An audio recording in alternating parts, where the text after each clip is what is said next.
Hi മക്കളെ, xylem PSC YouTube ചാനലിലേക്ക് ഏവർക്കും ഹാർദമായ സ്വാഗതം. അപ്പോൾ ഇന്ന് നമ്മൾ ചുരുങ്ങിയ സമയത്തിൽ 20 മിനിറ്റ് കൊണ്ട്, എനിക്ക് സമയമില്ലാഞ്ഞിട്ടല്ല, നിങ്ങളുടെ സമയപരിമിതി, നമ്മൾ പരീക്ഷയിലേക്ക് കടക്കുകയാണ്. LDC LP UP പരീക്ഷയിലേക്ക് കടക്കുകയാണ്. അപ്പോൾ 2 മക്കളെയും ഉദ്ദേശിച്ചുകൊണ്ട്, LP UPക്കാരെയും അതുപോലെ LDC പരീക്ഷ എഴുതാൻ തിരുവനന്തപുരം ജില്ലക്കാർ ആദ്യം എഴുതുന്നു. അപ്പോൾ 2 പേരെയും ഉദ്ദേശിച്ചുകൊണ്ട് 30 ചോദ്യങ്ങൾ 20 മിനിറ്റിൽ, അല്ലേ? അതായത് ഒരു ചോദ്യത്തിന് 1 മിനിറ്റ് പോലും എടുക്കില്ല. അത്രയ്ക്ക് ഫാസ്റ്റായിട്ട് ഒരു റാപ്പിഡ് റൗണ്ട് ക്വസ്റ്റ്യനിലേക്ക് നമ്മളൊന്ന് കടന്നു പോവുകയാണ്. കാരണം പ്രീവിയസ് ചോദ്യങ്ങളാണ് ആവർത്തിച്ച് നമ്മുടെ പരീക്ഷയിൽ വരുന്നത്. അതുകൊണ്ട് തന്നെ ഒരു നിമിഷം പോലും പാഴാക്കാതെ ഏറ്റവും പ്രധാനപ്പെട്ട വസ്തുതകൾ പറഞ്ഞുകൊണ്ട് 20 മിനിറ്റിൽ 30 ചോദ്യങ്ങൾ. സെറ്റല്ലേ? എന്നാൽ പിന്നെ കയറുക മക്കളെ, നോക്കാം നമുക്ക്.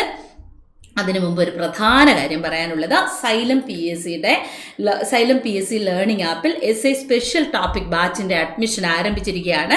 10/7/2024 മുതലാണ് ക്ലാസ് ആരംഭിക്കുന്നത്. എൻക്വയറി നമ്പർ ഇവിടെ തന്നിട്ടുണ്ട്.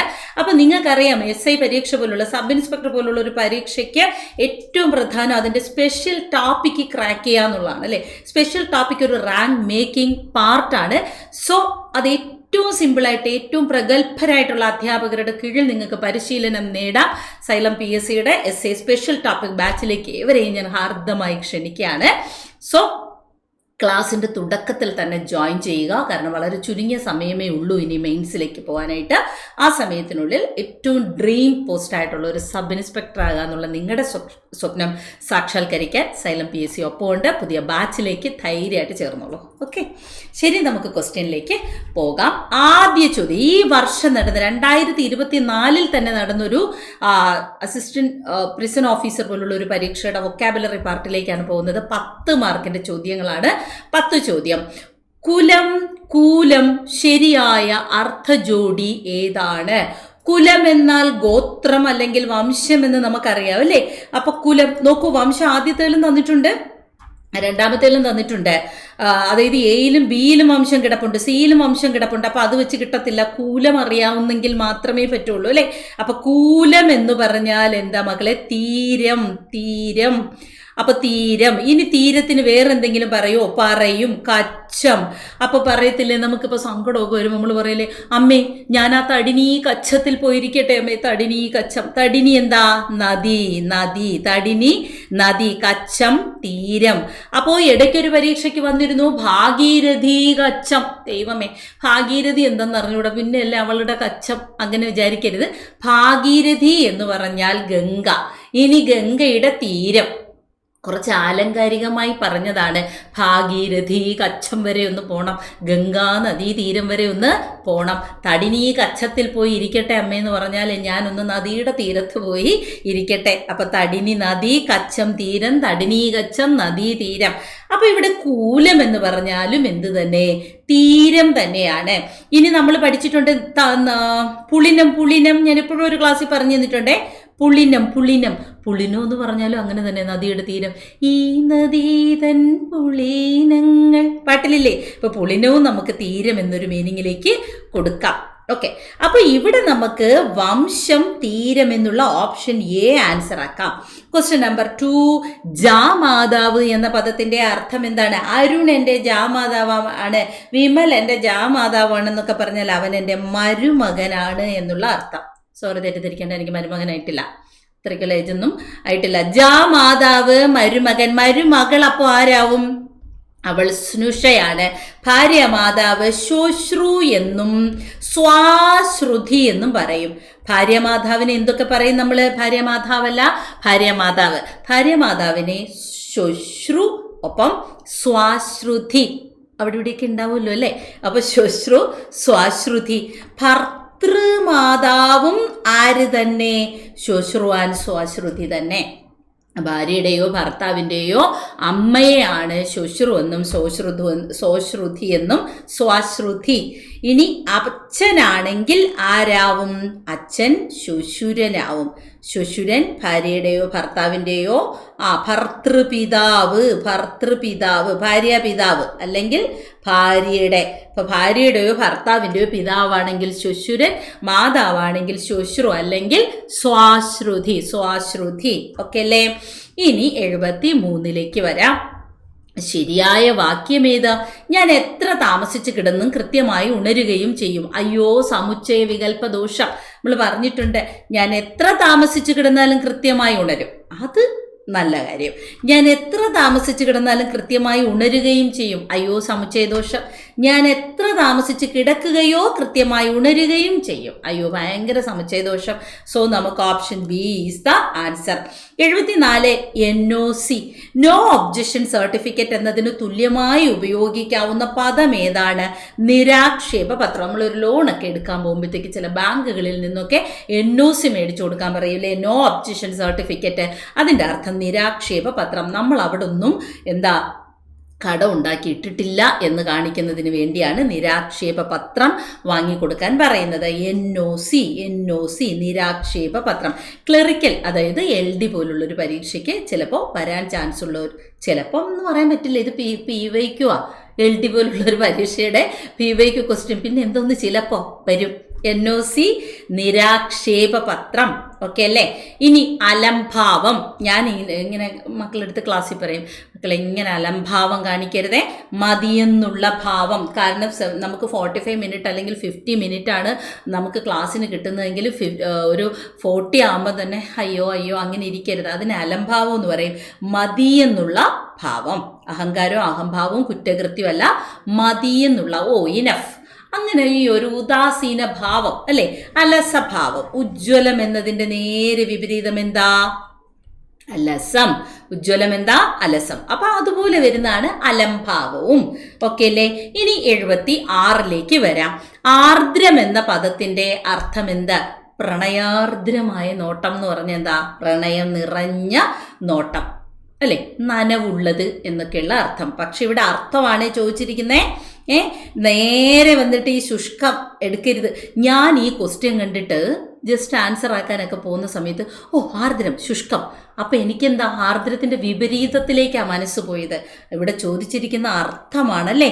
അപ്പം 76ന്റെ ആൻസർ C വരും. ആർദ്രം നനവുള്ളതെന്നും നിറഞ്ഞതെന്നും അർത്ഥമുണ്ട്. സ്നേഹം കൊണ്ട് നനഞ്ഞത്, ആർദ്രമായത്, സ്നേഹാർദ്രം, പ്രണയാർദ്രം, വിരഹാർദ്രം, വിരഹം കൊണ്ട് നനഞ്ഞത്, നിറഞ്ഞത് എന്നൊക്കെയുള്ള അർത്ഥം. ഓക്കെ അല്ലേ? അപ്പം നനവുള്ളത്. ഇനി ആർദ്രം എന്നതിൻ്റെ വിപരീതം ചോദിച്ചാൽ ശുഷ്കം വരും. എന്ത് വരും? ശുഷ്കം വരും. അതേ സമയം സൗമ്യം എന്ന് ചോദിച്ചാലോ രൂക്ഷം എന്നോ ഉദ്ധതം എന്നോ വരും. ഉദ്ധതം എന്ന പദത്തിന്റെ അർത്ഥം രൂക്ഷം തന്നെയാണ്. അപ്പൊ സൗമ്യത്തിന് രൂക്ഷമോർ ഉദ്ധതം, ആർദ്രത്തിന് ശുഷ്കം. ആർദ്രത്തിന് എന്താ വരിക? ശുഷ്കം. ശുഷ്കം. ചുവടെ ചേർത്തിരിക്കുന്നതിൽ ആദേശസന്ധിക്ക് ഉദാഹരണമല്ലാത്തത് എന്താണ്? കണ്ണീർ, ആദേശം, കണ്ണീർ, ആദേശം. ഇനി തണ്ണീർ, തൺ പ്ലസ് നീർ, തണ്ണീർ, ആദേശം, ആദേശം. യെസ്. വെൺ പ്ലസ് നീർ, വെൺ പ്ലസ് നീർ, വെണ്ണീർ, ആദേശം. ആദേശം തന്നെ. അതേസമയം വിൺ പ്ലസ് ആർ, വിൺ ആർ ചേർത്തെഴുതുമ്പോൾ എന്താവും മക്കളെ? വിണ്ണാർ, വിണ്ണാർ, വിണ്ണാർ എന്താവും? ആഗമം. So B is the answer. B. വിൺ ആർ, വിണ്ണാർ എന്തിൽ വരും? ദുത്വം, ദുത്വം. വിണ്ണാർ എന്തിലാ വരുന്നേ? ദുത്വം, ദുത്വം. ഓക്കെ അല്ലേ? ഓപ്ഷൻ 77ന്റെ ആൻസർ C ആണ്. വിണ്ണാർ, വിണ്ണാർ. ഓക്കെ. 78 ഋഷികളെ സംബന്ധിച്ച ഇതിൻ്റെ ഒറ്റപ്പദം ആർഷമാണ്. C നമ്മൾ പഠിച്ചിട്ടുണ്ട്. ആർജവം എന്നാൽ ഋജുവായ ഭാവം, ഋജുവായ ഭാവം, ഋജുവായ ഭാവം, നേരായ ഭാവം എന്നുള്ള അർത്ഥം. ഓക്കെ അല്ലേ? ഒറ്റപ്പദ ഋജുവായ ഭാവമാണ് ആർജവം. ആർജവത്തിന്റെ വിപരീതം എന്താണ്? ആർജവത്തിന്റെ വിപരീതമാണ് കൗടില്യം. കൗടില്യം, കൗടില്യം വക്രബുദ്ധി, കൗടില്യബുദ്ധി എന്നൊക്കെ കേട്ടിട്ടില്ലേ? യെസ്. ഋഷഭം, കാള, ഋഷിത്വം ഇല്ല. ഇനി ഋഷിമാരാൽ പറയപ്പെട്ടത്, ഋഷി പറഞ്ഞത്, ഋഷിമാരാൽ പറയപ്പെട്ടത് എന്താ മക്കളെ? ഋഷിപ്രോക്തം. എന്താണ്? ഋഷിപ്രോക്തം. കൂടുതൽ ക്വസ്റ്റ്യനെ ഇൻക്ലൂഡ് ചെയ്യാൻ വേണ്ടി ഇങ്ങനെ പെട്ടെന്ന് പറഞ്ഞു പോകുന്നത്. സാരമില്ല, നമുക്ക് പെട്ടെന്ന് പഠിച്ചു പോകാൻ പറ്റും. ഒന്നുകൂടെ വീഡിയോ റീപ്ലേ ചെയ്തോ കണ്ടാൽ മതി കേട്ടോ. അതുകൊണ്ടാണ് സ്പീഡിന് പോകുന്നത്. സർക്കുലർ എന്ന പദത്തിന്, അപ്പൊ ഋഷി പറഞ്ഞത് ഋഷിപ്രോക്തം. ഓക്കെ. സർക്കുലർ എന്ന പദത്തിന് പകരം പ്രയോഗിക്കാവുന്ന ഭാഷാപദം ഏതാണ്? 79. പരിപത്രം. നിവേദനം അപേക്ഷ തന്നെയാണ് അല്ലേ? യെസ്, ആപ്ലിക്കേഷൻ, നിവേദനം. പരിപത്രം. അപ്പൊ സർക്കുലർ എന്നതിന്റെ NOC ആണ് നിരാക്ഷേപ പത്രം, നോൺ ഒബ്ജക്ഷൻ സർട്ടിഫിക്കറ്റ്. പരിപത്രം, സർക്കുലറിന്റെ മലയാളം പരിപത്രം. വൃദ്ധി എന്ന പദത്തിന്റെ വിപരീതം ഏതാണ്? ക്ഷയം. അപ്പോ വൃദ്ധി എന്നതിന്റെ നേരെ വിപരീതം ഏത് വരും? ക്ഷയം. അങ്ങനെ നമ്മൾ ഏറ്റവും എളുപ്പമുള്ള 10 ചോദ്യങ്ങളാണ് നോക്കിയത്. എനിക്ക് തോന്നുന്നു ഈ 10 ചോദ്യങ്ങളിൽ നിങ്ങൾക്ക് മിക്കവാറും 10ൽ 10 കിട്ടിയ മക്കളുണ്ടാവും, 1 2 തെറ്റിപ്പോയവരുണ്ടാവും. അതിൻ്റെ അനുബന്ധ വസ്തുതകളും ഇമ്പോർട്ടൻ്റ് ആണ്, അതുകൂടി നോക്കി വെക്കണേ പെട്ടെന്ന്. ഇനി നമ്മൾ നേരെ നമ്മുടെ LP-UP മക്കൾക്കുള്ള ഒരു LP-UP പരീക്ഷയുടെ സ്പെഷ്യൽ റിക്രൂട്ട്മെന്റിന്റെ ക്വസ്റ്റ്യനിലേക്കാണ് പോകുന്നത്. ശൈലിയും അതുപോലെ ബോധനശാസ്ത്രവും ഇൻക്ലൂഡ് ആയിട്ടുള്ള ഒരു ചോദ്യമാണിത്. അതിൻ്റെ 10 ചോദ്യങ്ങൾ കൂടി നമുക്കൊന്ന് പെട്ടെന്ന് ഓടിച്ച് നോക്കാം. പണത്തിനു മീതെ പരുന്തും പറക്കില്ല എന്ന ചൊല്ലുകൊണ്ട് അർത്ഥമാക്കുന്നത് എന്താണ്? നമുക്കറിയാം, എന്തിനും മീതെയാണ് പണം. പണമില്ലാത്തവൻ പിണം എന്നൊരു ചൊല്ലുണ്ടല്ലേ? പണമില്ലാത്തവൻ പിണം. എനിക്ക് പക്ഷെ ആ ഒരു ചിന്തയോട് താല്പര്യമില്ല, പക്ഷെ അങ്ങനാണ് പൊതുസമൂഹം. പണമില്ലാത്തവൻ പിണം. പിണം എന്ന് പറഞ്ഞാൽ ശവം. പണമില്ലെങ്കിൽ ശവത്തിൻ്റെ വിലയേ ഉള്ളൂ എന്ന് കരുതുന്നു. പക്ഷെ അതിനപ്പുറം മാനുഷിക മൂല്യങ്ങൾക്കൊക്കെ പ്രാധാന്യമുണ്ട്. നമ്മൾ മക്കളെ അങ്ങനെ പഠിപ്പിക്കാവൂ, പക്ഷെ നമ്മളിത് പഠിച്ചല്ലേ പറ്റൂ. പണമില്ലാത്തവൻ പിണം, ശവത്തിന് തുല്യം. പണത്തിന് മീതെ പരുന്തും പറക്കില്ല, എന്തിനും മീതെയാണ് പണം. ദുട്ട്. അതെ. താഴെ തന്നിരിക്കുന്നവയിൽ ഒരേ അർത്ഥത്തിലുള്ള പദജോടി കണ്ടെത്തുക. ആട് ആന ചേരില്ല, അമ്പരം ആഡംബരം ചേരില്ല, മുകിൽ മേഘം ഈസ് റൈറ്റ്. മുകിൽ മാലകളെ. മേഘത്തിന് ഘനം എന്ന് പറയും. ഘനശ്യാമ, യെസ്, ഘനം. അഭ്രം, ജീമൂതം. കാരണം PSCക്ക് ഇഷ്ടപ്പെട്ടതാണ് ഈ ഒരു മേഘം എന്ന് പറയുന്നത്. നീരദം എപ്പോഴും ചോദിക്കും. കൊണ്ടൽ വർണ്ണൻ, യെസ്, കൊണ്ടലൊക്കെ പറയാൻ പറ്റും, യെസ്. അപ്പോൾ ഇതൊക്കെ മേഘത്തിൻ്റെ പര്യായമാണ്. വാരിതവും പറയാം, വാരിതം. ഓക്കെ, ഇതൊക്കെ മേഘത്തിൻ്റെ പര്യായമാണ്. ഈ കൊടുത്തിരിക്കുന്ന എല്ലാം മേഘത്തിൻ്റെ പര്യായം. അപ്പം മുകിൽ, മേഘം. ഗുരുവും ശിഷ്യനും ഒന്നും ഒരേ മീനിങ് വരുന്ന പദം അല്ലല്ലോ. ഇനി പുതുമലയാൺമതൻ മഹേശ്വരൻ എന്ന് വള്ളത്തോൾ വിശേഷിപ്പിച്ച കവി ആരാ? വേറെ ആരുമല്ല, തുഞ്ചത്ത് രാമാനുജൻ എഴുത്തച്ഛനെ വള്ളത്തോൾ വിശേഷിപ്പിച്ചു പുതുമലയാൺമതൻ മഹേശ്വരൻ. ആധുനിക മലയാള ഭാഷയുടെ പിതാവായതുകൊണ്ടാണ് അങ്ങനെ വിശേഷിപ്പിച്ചത്. താഴെ തന്നിരിക്കുന്നവയിൽ മഞ്ചരി വൃത്തത്തിൽ എഴുതപ്പെട്ട കൃതി ഏതാണ്? കൃഷ്ണഗാഥ.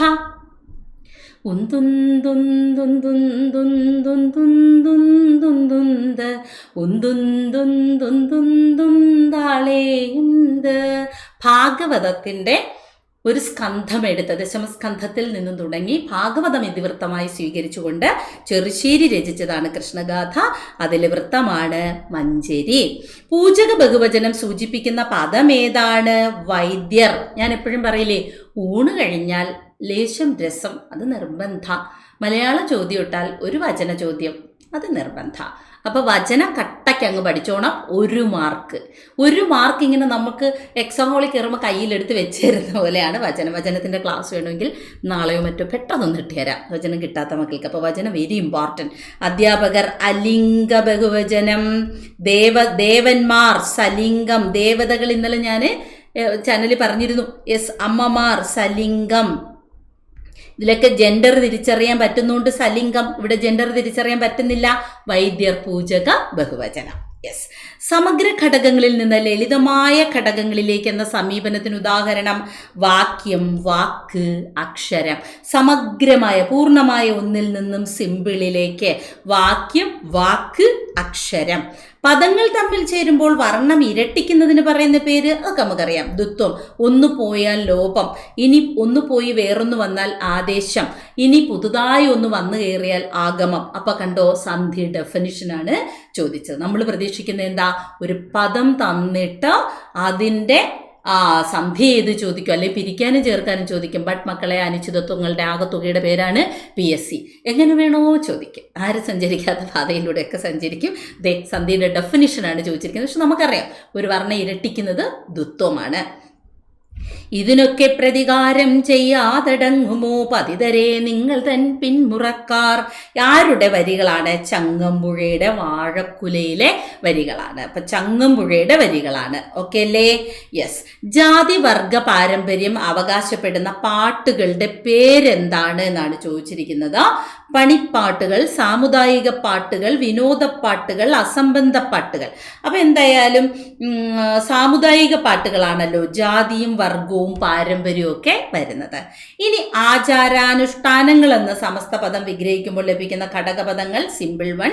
ആചാരങ്ങളും അനുഷ്ഠാനങ്ങളും, അതായത് ദ്വന്ദ്വൻ മക്കളെ, ദ്വന്ദ്വ സമാസം. ഈ ഉത്തരപദത്തിനും പൂർവ്വപദത്തിനും ഒരുപോലെ പ്രാധാന്യം വരുന്നത് ദ്വന്ദ്വ സമാസം. കൈകാലുകൾ, കയ്യും കാലും. രാപകൽ, രാവും പകലും. വാദ്യഘോഷങ്ങൾ, വാദ്യവും ഘോഷവും. താളമേളങ്ങൾ, താളവും മേളവും. ഇനി എന്താ? 4 5 അവിടെ സംഖ്യ കണ്ടിട്ട് പലരും ദിഗുസമാസത്തിലേക്ക് പോകും. 4 5 അവിടെ സംഖ്യയാണെങ്കിൽ 4 5 ഒരുപോലെയല്ലേ വരുന്നത്? ആദ്യ പദം പൂർവ്വപദം മാത്രം സംഖ്യ വന്നാലേ ദിഗുസമാസമാവുള്ളൂ. കവിത്രയം, ത്രിലോകം, ത്രിസന്ധ്യ അങ്ങനെയൊക്കെ വന്നാലേ വരുള്ളൂ. ദശാവതാരം. എന്നാൽ 4 5 4 5 സെറ്റല്ലേ? ഒരു പരീക്ഷയ്ക്ക് ചോദിച്ചിരുന്നേ ഗജാശ്വങ്ങൾ, ഗജാശ്വങ്ങൾ എന്ന് ചോദിച്ചിരുന്നു. അപ്പം നമ്മൾ പറയും ഗജവും അശ്വവും, ഗജവും അശ്വവും, അതായത് ആനയും കുതിരയും. സെറ്റല്ലേ? യെസ്. അടുത്ത ആസ്വാദനക്കുറിപ്പിന്റെ വിലയിരുത്തൽ സൂചകമായി പരിഗണിക്കാവുന്നത് ഏതാണ്? ഒരു കുട്ടി ഒരു ആസ്വാദനക്കുറിപ്പ് കൊണ്ടുവന്നാൽ ചർച്ചയുടെ പങ്കാളിത്തമോ ഉച്ചാരണ ശുദ്ധിയോ അക്ഷരവടിവോ അല്ല, സവിശേഷ പ്രയോഗങ്ങൾ, കവിതയിലോ കഥയിലോ ഉള്ള സവിശേഷ പ്രയോഗം കുട്ടി തിരിച്ചറിഞ്ഞിട്ടുണ്ടോ എന്ന് നോക്കണം. യോഗ്യനെന്ന് നടിക്കുക എന്ന ആശയം വരുന്ന ശൈലി നല്ല പിള്ള ചമയുക. ഓ, നീ എത്ര നല്ല പിള്ളയൊന്നും ചമയണ്ട നമ്മൾ പറയില്ലേ, അതിനെയാണ് നല്ല പിള്ള ചമയുക, യോഗ്യനെന്ന് നടിക്കുക. ഭാഷാ പഠനത്തിൽ കുട്ടികൾ വരുത്തുന്ന തെറ്റുകൾ തിരുത്തുന്നതിനുള്ള സൃഷ്ടിപരമായ മാർഗം ഏതാണ്? അത് എഡിറ്റിംഗ് എന്ന് പറയും. ഭാഷാ പഠനത്തിൽ കുട്ടികൾ വരുത്തുന്ന തെറ്റുകൾ തിരുത്തുന്നതിനുള്ള സൃഷ്ടിപരമായ മാർഗത്തെ നമ്മൾ പറയും എഡിറ്റിംഗ്. ആശയ സ്വീകരണത്തിന് കുട്ടി പ്രയോജനപ്പെടുത്തുന്ന ഭാഷാശേഷി എപ്പോഴും ശ്രവണമാണ്. കുട്ടിക്ക് കേൾവിയിലൂടെയാണ്, പ്രത്യേകിച്ച് LP UP പ്രാഥമിക തലത്തിലുള്ള കുട്ടികൾ എപ്പോഴും ശ്രവണം. ടീച്ചേഴ്സ് ക്ലാസ്സിൽ പോയി അങ്കണ തൈമാവിൽ നിന്നാദ്യത്തെ പഴം വേഗേ അങ്ങനെ ചൊല്ലുമ്പോൾ അയ്യോ കുട്ടി അതിലേക്ക് കുട്ടിയുടെ ശ്രവണ സാധ്യത എത്തും അല്ലേ. അതുപോലെ തന്നെ വെള്ളപ്പൊക്കത്തിൽ, തകഴിയുടെ വെള്ളപ്പൊക്കത്തിൽ പാവനായ ആ കൂരയിൽ ഒറ്റപ്പെട്ടുപോയി, ഇങ്ങനെയൊക്കെ ഒരു നാടകരൂപത്തിൽ ഇങ്ങനെ ഒരു വോയിസ് മോഡുലേഷനൊക്കെ കൊടുത്ത് അധ്യാപിക അല്ലെങ്കിൽ അധ്യാപകൻ അവതരിപ്പിക്കുമ്പോൾ ശ്രവണ രീതിയിലൂടെ കുട്ടി ആശയം പെട്ടെന്ന് സ്വീകരിക്കുന്നു. വായനയൊക്കെ പിന്നെ വരുന്നുള്ളൂ. അപ്പോൾ വായനയുണ്ട്, പക്ഷെ അത് ഹൈ ക്ലാസ്സിലേക്ക് എത്തുമ്പോൾ നമുക്ക് വായന പറയാം. പക്ഷെ ഇവിടെ നമുക്ക് വിമർശനവും ലേഖനവും ഭാഷണവുമാണ്, പക്ഷെ അതിനപ്പുറം ശ്രവണമാണ് കുട്ടിക്ക് എപ്പോഴും ആശയം സ്വീകരിക്കാൻ ഏറ്റവും ഉതകുന്നത്. ഇനി അല്ലാതെ കഴിവില്ലാത്ത മക്കളൊക്കെ ഉണ്ട്, അതായത് ശ്രവണ ശേഷി കുറഞ്ഞ മക്കളുണ്ട്, അങ്ങനെയൊക്കെയുള്ള കുട്ടികൾക്ക് നമ്മൾ വേറെ മെത്തേഡുകൾ എടുക്കും. എങ്കിലും പൊതുവിൽ ആശയ സ്വീകരണത്തിന് കുട്ടി പ്രയോജനപ്പെടുന്ന ഭാഷാശേഷി എന്ന് പറഞ്ഞാൽ ശ്രവണമാണ് ആൻസർ. എംബോസ്ഡ് മാപ്പിൻ്റെ സഹായം പഠനത്തിന് ആവശ്യമായി വരുന്നത് ഏത് വിഭാഗം കുട്ടികൾക്കാണ്? കാഴ്ച പരിമിതിയുള്ളവർക്ക്. ഈ ബ്രെയിൽ ലിപി പോലെ കുറച്ച് എംബോസ്ഡ് മാപ്പ് എന്ന് പറഞ്ഞൊരു സാധനമുണ്ട്. കുറച്ച് പൊങ്ങി, സർഫേസിൽ നിന്ന് പൊങ്ങി നിൽക്കുന്ന ഡോട്ട്സുകളായിരിക്കും ഉണ്ടായിരിക്കുന്നത്. അത് കാഴ്ച പരിമിതിയുള്ള മക്കൾക്ക്, കുട്ടികൾക്കുള്ളതാണ്. വിദ്യാലയത്തിലെ സർഗവേളയിൽ ഉൾപ്പെടുത്താൻ കഴിയാത്തൊരു പ്രവർത്തനം ഏതാണ്? മഴപ്പതിപ്പ് പ്രദർശനം, കഥ പറയൽ, രക്ഷിതാക്കളിൽ നിന്നുള്ള വിവരശേഖരണം, കവിതാലാപനം. രക്ഷിതാക്കളിൽ നിന്നുള്ള വിവരശേഖരണമൊക്കെ എടുത്ത് സർഗവേളയിൽ വെക്കേണ്ടല്ലോ. കുട്ടികൾ പാട്ട് പാടട്ടെ, കഥ പറയട്ടെ, കുട്ടികൾ മഴപ്പതിപ്പുകൾ പ്രദർശിപ്പിക്കട്ടെ, ഓക്കെ അല്ലേ? യെസ്. പഠനത്തെ സജീവ പ്രക്രിയയായും അറിവിൻ്റെ നിർമ്മാണമായും വീക്ഷിക്കുന്ന മനഃശാസ്ത്ര സിദ്ധാന്തം ജ്ഞാനനിർമ്മിതി വാദം. പഠനത്തെ സജീവ പ്രക്രിയയായും അറിവിൻ്റെ നിർമ്മാണമായും ഒക്കെ കരുതുന്നത് ജ്ഞാനനിർമ്മിതി വാദമാണ്. അളമുട്ടിയാൽ ചേരയും കടിക്കും. ഈ വാക്യത്തിൽ അളമുട്ടുക എന്ന പ്രയോഗം അർത്ഥമാക്കുന്നത് വഴിതടയുകയല്ല, ഗത്യന്തരമില്ലാതാവുക, വടികൊണ്ടടിക്കുക, വീമ്പ് കാട്ടുകയൊന്നുമല്ല. നമ്മൾ പറയത്തില്ല, നമ്മൾ ചിലപ്പോൾ എന്തിനെങ്കിലും പ്രതികരിക്കുമ്പോൾ ഓഹോ നിനക്ക് ഇങ്ങനെയൊക്കെ പറയാൻ കൊള്ളാവോ, അപ്പോൾ നമ്മൾ പറയില്ലേ ഓ അളമുട്ടിയാൽ ചേരയും കടിക്കും. അതായത് നമ്മൾ പറയില്ലേ ഞാഞ്ഞൂലിനും സീൽക്കാരം. ശരിയാ. ഇനി ഇപ്പോൾ ചിലപ്പോൾ അതായിരിക്കും ചോദിക്കുന്നത്. ഞാഞ്ഞൂലെന്ന് പറഞ്ഞാൽ കുഞ്ഞനിരയില്ലേ, നമുക്ക് കണ്ടുപിടിക്കാം. ഞാഞ്ഞൂലിനും സീൽക്കാരം. ചിലപ്പോൾ PSC അടുത്ത് ചോദിക്കും ഞാഞ്ഞൂലിനും സീൽക്കാരം. അവൻ നമ്മുടെ കുട്ടികൾ ഞാഞ്ഞൂലൊന്നും കേട്ടിട്ട് പോലും ഇല്ലായിരിക്കും. ചെറിയ മണ്ണിരയാണ് ഞാഞ്ഞൂലെന്ന് തോന്നുന്നു. ചെറിയ മണ്ണിരയല്ലേ? അതെ, ഞാഞ്ഞൂല്. അപ്പം ഞാഞ്ഞൂലിനും സീൽക്കാരം എന്ന് പറഞ്ഞാൽ ഇത്രയേ ഉള്ളൂ. ഗത്യന്തരമില്ലാതാവുക അല്ലേ? ആ ഒരു അവസ്ഥ വരുമ്പോൾ നമ്മൾ പ്രതികരിച്ചു പോവില്ലേ? അത്. 119 വികാര വിരേചനത്തിലൂടെ വിമലീകരണം സംഭവിക്കുന്നു എന്ന് പറഞ്ഞ ചിന്തകൻ ആരാണ്? ഇതൊക്കെ ഭാഷാ പഠന സിദ്ധാന്തങ്ങളുടെ ഭാഗമായിട്ടുള്ളത് തന്നെയാണ്. അരിസ്റ്റോട്ടിൽ. കഥാർസിസ് എന്നാണ് ഈ ഒരു ടേമിന് പറയുന്ന പേര്. അതായത് വികാര വിരേചനത്തിലൂടെ വിമലീകരണം. നമ്മൾ ഒരുപാട് സങ്കടം വരുമ്പോൾ കുറേ കരഞ്ഞു കഴിഞ്ഞ് നമ്മുടെ വികാരം പ്രകടിപ്പിച്ച് കഴിയുമ്പോൾ നമ്മളൊരു സേഫ് സോണിലേക്ക് കുറച്ച് സമയത്തേക്ക് എത്തിച്ചേരത്തില്ലേ? അപ്പോൾ അതുപോലെ വികാരങ്ങളുടെ ഒരു കുത്തൊഴുക്കിലൂടെ പിന്നീട് നമ്മൾ ഇതായി മാറുന്നു, വിമലീകരിക്കപ്പെടുന്നു എന്നറിയുന്നതാണ് അരിസ്റ്റോട്ടലിൻ്റെ കഥാർസിസ്. കഥകളി വാദ്യങ്ങളിൽ ഉൾപ്പെടാത്തത് ഏതാണ്? കഥകളി വാദ്യങ്ങളിൽ ഉൾപ്പെടാത്തത് തിമില. കഥകളി വാദ്യങ്ങളിൽ ഒന്നും തന്നെ ഉൾപ്പെടാത്തതായിട്ട് വരുന്നത് തിമിലയാണ്. ചെണ്ടയും ശുദ്ധമദ്ദളവും ചേങ്ങിലയും ഉണ്ട്, തിമില ഉൾപ്പെടില്ല. ഓക്കെ അല്ലേ? അങ്ങനെ നമ്മൾ ഒരു 120 ചോദ്യങ്ങൾ മൊത്തത്തിൽ നമ്മൾ ആദ്യം 10 പിന്നെ 20 30 ചോദ്യങ്ങളാണ് കംപ്ലീറ്റ് ചെയ്തിരിക്കുന്നത്. സോ ഈ 30 ചോദ്യങ്ങളിൽ നിന്ന് നമ്മുടെ പരീക്ഷയ്ക്ക് ഒരു റാങ്ക് മേക്കിംഗ് ക്വസ്റ്റ്യൻ 1, 2, 3 ക്വസ്റ്റ്യൻസ് ഒക്കെ വരട്ടെ. സോ ഏവർക്കും എല്ലാ പരീക്ഷാ ആശംസകളും. വീണ്ടും അടുത്ത ഒരു യൂട്യൂബ് വീഡിയോ ആയിട്ട് വീണ്ടും കാണാം. ഓക്കെ.